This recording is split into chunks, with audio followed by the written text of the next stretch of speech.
আমি মির্জা ফখরুল ইসলাম আলমগীর সশ্রদ্ধ চিত্তে শপথ বা দৃঢ়ভাবে ঘোষণা করিতেছি যে আমি আইন অনুযায়ী বাংলাদেশের রাষ্ট্রপতি পদের কর্তব্য বিশ্বস্ততার সহিত পালন করিব। আমি বাংলাদেশের প্রতি অকৃত্রিম বিশ্বাস ও আনুগত্য পোষণ করিব। আমি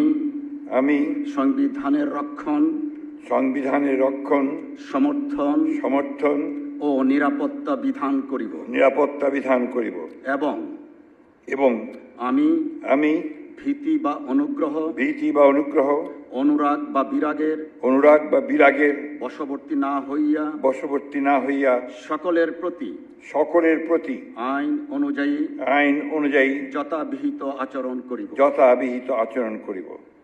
ধন্যবাদ।